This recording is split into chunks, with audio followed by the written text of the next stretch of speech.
Alright everyone, welcome back to another Drive and Talk here in Automotive Anatomy. So today's topic that I really wanted to discuss is how do you deal with challenges and setbacks?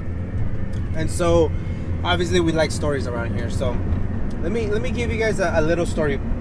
So obviously we all have experience or different type of setbacks and challenges, and so I'm not gonna try to make it seem like my challenges are much more challenging than yours, but obviously there's different type of challenges, and we can agree that some people have had it easier in certain ways, but in other ways it's almost like, oh man, I'd rather have the challenge that I have than to have the privileges that so and so have. And so, for instance, some people may wonder, like, well, you know, we don't have that much money, and that person grew with money, yeah, but then their family was never around per se, or whatever the case.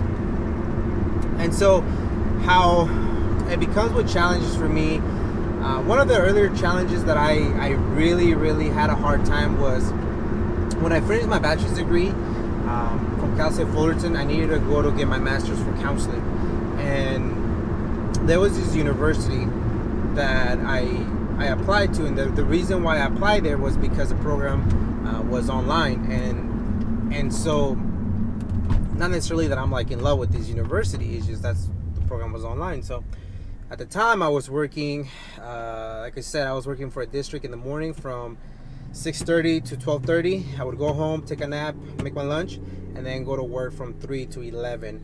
And so then I would come home and then finish work, the homework, and that's my routine for 2.5 years. And then I would see my girlfriend at the time on Fridays, go to the movies and fall asleep, and she would get mad. But I'm like, you don't understand, like you don't understand what I'm out doing. And so Saturdays and Sundays was homework, and so we went to the local Starbucks on Saturday nights for like a year in a row on Saturdays and Sundays. They knew us by name, so we would close with them. That's how, I don't say sad, but that was a routine, right? And so when I ended up applying for a master's degree, my wife ended up, applying for the master's as well. Well, with her, it was like no problem. With me, there was a few things that when I met with one of the advisors, he asked me, so are you're gonna get loans, right, from FAFSA? And I said, no, I can't get loans from FAFSA. And he's like, why? I said, well, that's a little bit of a personal question, but I'm not gonna get FAFSA loans, so I'm gonna pay out of pocket. And he goes, you realize that is about $3,000 per month out of pocket? And I said, yeah, that's a lot of money. I get it. So are you gonna get personal loans? I said, yeah, maybe I'll go with personal loans. So then I share a little bit of my story with him, and he's like, okay, so you're not gonna get any loans from the school, you're not gonna get any loans from financial aid, and you're planning to pay this out of pocket. And I said, yes. Like I at this point, if I have to repeat myself like 5 different times, I don't understand what the problem is. If I'm telling them that I'm gonna pay, and this specific program is not a semester based, it was a class per month. So let's say if in June I paid my class, but in July I didn't have money, by August there was no way I could continue with the program because it's sequential. So I was like, yeah, what seems to be the issue? And he's like, no, it's just a lot of money, and if you end up not finishing the program, well, it's something that we don't want. And I said, well, you're getting your money. Like I'm not taking the classes first and then paying you guys later, like the way financial aid works. No, I'm not trying to build interest. Like I'm telling you, I'm gonna pay each month before the month starts. So he's like, well, okay, well, here's the information. I said, okay. And I was like, so what do I go from now? I was like, well, in March, that's when you're going to be able to, and this was like about November. In March, you're going to be able to start the program. And I said, I thought it was a year-round program. I was like, yeah, but in March is when the whole cohort starts. And I was like, all right. So I called about a month later, and I'm like, hey, just kind of want to follow up. What do I need to start getting the process for that? And so it was somebody else, on the phone. And I think this guy put a red flag on my freaking account or something. She's like, oh, you know what? At the moment, we do have here some notes that you're not able to participate in part of the program and you're not eligible at the moment. I said, what do you mean I'm not eligible? I have a bachelor's degree in this specific topic. I don't see what the problem is. And he's like, yeah, I'm not sure either. I'm sorry. I hung up, and I was like, what the? So it took me a while to get to somebody. I was like, man, speak with your supervisor. I'm like, I don't understand what the problem here is. If I'm trying to go into your school for a fucking $40,000 program, I'm gonna give you the money. My wife is doing the same thing, but she's getting, some type of different loans. You have no issues with her. Long story short, that was a branch in Costa Mesa. I did my little research. They have the HQs in San Diego. I called the person in HQ in San Diego. I said, hey, this is what's going on. My name is so-and-so. This is what I told that guy. And I think this is the reason why he seems to have red flagged me. So that person got me in contact with somebody in LA. And at the time it was crazy because I was working, I was working 2 jobs. So when I was at my custodian job, like I would have to step away and I'm having to fight with the fact that I can't get into a master's program.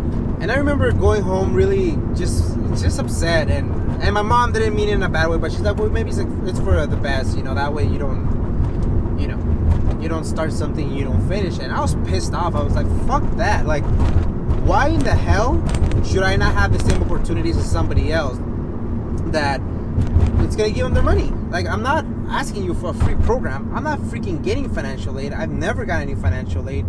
I'm not asking for loans. I'm not asking for grants. I'm not asking for anything. I'm gonna pay you. Just like apparently Cal State Fullerton did have an issue with me paying for my bachelor's degree. That's the same thing I'm gonna do with you. So, ended up talking to somebody in LA. I shared my story with her. I said, I just don't understand what the problem is if I'm gonna pay out of pocket. She said, I don't either. She somehow made some calls, some emails, and she said, hey, I think we resolved the issue. Go and talk to this specific person. I said, no problem. So I went ahead and talked to the specific person who was like one of the deans, and he was cool. He was like, we apologize for, I guess, making you feel the way you felt. Like, it's just not, that's not what the university stands for, and there's no reason why anybody who are in certain circumstances should not be able to attend our master's program. I just don't understand it. So I was fucking pissed. The fact that, that guy put a red flag on my account. Long story short, I finished the program, 18 months, paid everything out of pocket. I was struggling. I'm not gonna lie to you. I remember, so my wife, my girlfriend at the time, she's the one that lent me, I guess you could say, she allowed me to get my first loan. And so I paid that off as soon as I could, and then she helped me get my first credit card. And I remember specifically, I got a loan, I paid that off, I had the credit card, I was maxing it out, and then as soon as I maxed out the last payment on the credit card, I was able to pay off the loan like on a Wednesday, and then by Saturday I was at the bank asking for another loan, so I can continue to pay. And it's crazy, to say the least. Finished my master's in about October, November, and then I ended up getting hired in July. But the reason why I'm telling you guys is this: we all have different challenges. We all have different reasons. Some of you, I don't know, maybe your parents pay for all your student loans. That's cool. I don't really, have much to say about that. Then cool. Like, I wish my mom would have paid my student loans. I'm not gonna lie. But then I also appreciate what I've done for myself. And had I just been that type of person who would have been like, whoa, that guy said no, I couldn't make it into the Masters, and just walked away, then my whole entire life will always be like that. Or if somebody tells you no, then you just kind of accept it for what it is, and then you walk away. No, like, that's why it bugs me when people say, my high school counselor said I couldn't do this, and now I'm doing this. It's like, maybe they did, or maybe they saw what you were doing and they said, hey, this is not the best route for you, maybe you should adjust this, and people take it the wrong way.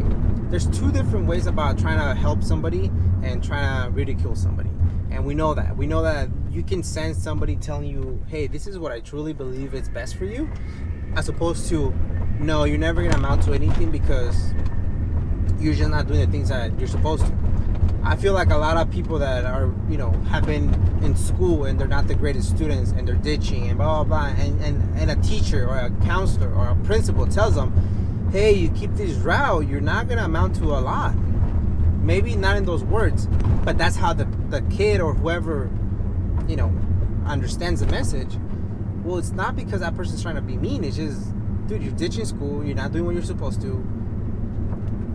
And then they, of course, the student will attach to a celebrity who dropped out of school and is making millions of dollars and etc. Well, they could do it, then that means I can do it, which is true, I guess, but the percentages are very small. It's like every student that wants to be a D1 or go professionally to a whatever sport, but they don't even have the grades to get in university. They're barely going to graduate high school. It's kind of hard. Just because you're good at a sport doesn't mean that you're missing all the other components that it takes to become a professional basketball, football player. But that's completely different than just talking down on somebody or creating roadblocks or negativity. And so how that relates to my scenario is, to this day, I don't know what that guy's issue was with me. If I wasn't asking him to pay for my stuff, I wasn't asking him to, I don't know to this day. But anyways, we finished. And so when it comes to obstacles, how do you guys bounce back? Like for me, I was just not going to take a no for an answer till the last second. Even then, the only reason why I kept pushing for that school was, one, because I was pissed off, nobody was giving me answers, and two, because it was an online program. If the person in LA or in San Diego would have been like, nah, I'm sorry, you're not eligible for whatever the hell reason, I could have got a master's degree from Cal State, but then that means that I would have had to quit one of my jobs, and I would have had to gone, physically to school. I would have made it happen one way or another. It was one of those no, I need to know exactly why from this specific school and why specifically. I never really got an answer, but who cares? And so to you out there, if you're dealing with obstacles, throughout just your time, how do you deal with them? For me, it was a lot this car during those times. Obviously, it didn't look like this. I didn't have money to really do anything to it, but I always enjoy driving this car to places. During those times while I was going to school, I still made time to go to local car meets and hang out with my buddies who had cars. As a matter of fact, the way I would pamper myself back in those days when I didn't really have any money was to go to the junkyard. And it was I legit would find coins, $2 back then, just to get into the junkyard, knowing that I wasn't going to be able to buy anything. But it was just as a way for me to put on my headphones and just kind of go for 2-3 hours. That was the way I would on Saturdays or Sundays or whenever I made some time for it. It was just to go and hang out. But I knew I wasn't even gonna buy anything. I didn't have the money. Another thing would be I would find $6-7, and almost every Friday I was at the car wash. Really late at night. If it was on Thursday or Fridays, depending if I went out with my girlfriend. If it was we were gonna go on Friday, on Thursday night after work, I would go straight drive. I would get out from work at 11, go to the car wash, and be there till about 12:30, 1, and legit just washing my car. Just nothing crazy, but that's the way I deal with that. That's why this car is so special to me. It's automatic. It's really not in the best shape, but it's been with me for 1, 2, 3 different schools, couple relationships, friendships. I don't know, it's something that when I think of my challenges and my obstacles that I've surpassed, this car comes to mind. That's why it's really in a very rough shape. Most of it's been self-inflicted. I've done the injuries to her, but overall, she's the one that has taken me to a whole bunch of different, interviews, and I could not be any happier with my 90s shitbox. And so that's where I stand when it comes to dealing with different obstacles and different challenges. And so I just wanted to share that story. even remember, even when you're the one who's gonna pay for a service, you might still get denied. That's amazing. Don't let that discourage you. Don't let that discourage you. And just honestly, like it's true, when one door closes, two other windows open up, and it's just crazy how it works. You just have to put yourself in that situation, and don't be afraid. And the next story I'll share as to what I mean by not being afraid, because you never know the opportunities that you're gonna miss out on. So anyways, we go for the car, we say for the person. Thank you guys so much for tuning in. I really appreciate it, and we'll catch you guys in the next one.